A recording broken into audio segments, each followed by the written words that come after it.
帝是否存在天，古人认为天是有情感能思想的存在者。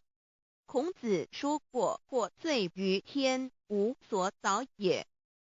所作所为得罪了上天，有违天理，那么祈祷再多也是没有用的。予所否者，天厌之，做了违背良心的事情，上天就会唾弃我为乎？为天为大啊！只有天最高大天。孔子、孟子思想中，天似乎也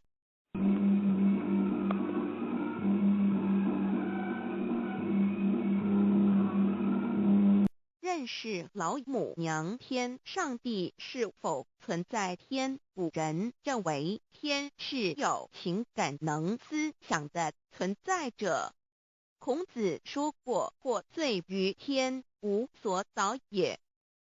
所作所为得罪了上天，有违天理，那么祈祷再多也是没有用的。予所否者，天厌之，做了违背良心的事情，上天就会唾弃我为乎？为天为大啊！只有天最高大天。孔子、孟子思想中，天似乎也是能安排一切的主宰。孟子也说过：天将降大任于斯人也，必先苦其心志，劳其筋骨，饿其体肤，空乏其身，行拂乱其所为，所以动心忍性，增益其所不能。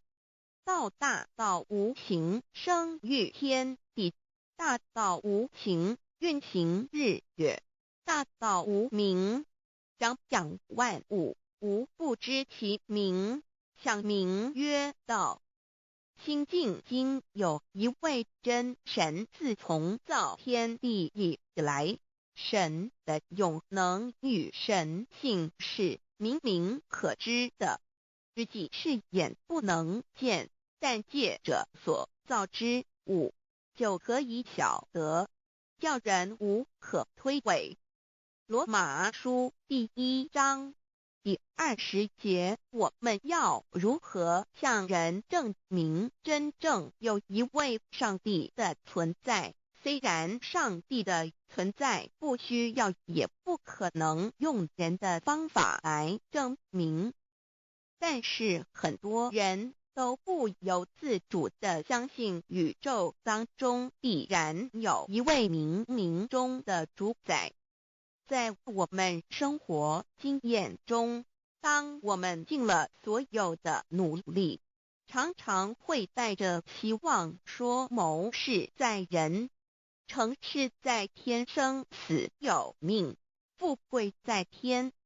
当事情不太顺利时，我们也常安慰自己说天无绝人之路，若事情已经绝望了，我们只好叹息天不从人愿。最后事情若起死回生时，我们会高兴地说天理昭昭，老天有眼，有一位真神上帝。看不见的并不表示就不存在，如空中有许多电波承载着美妙的音乐影像，虽然看不见电波，只要能借着适合的方法收音机电视，我们不但能知道电波的存在，而且能与这些电波有正确的接触。上帝虽然是我们肉眼所不能见，但借着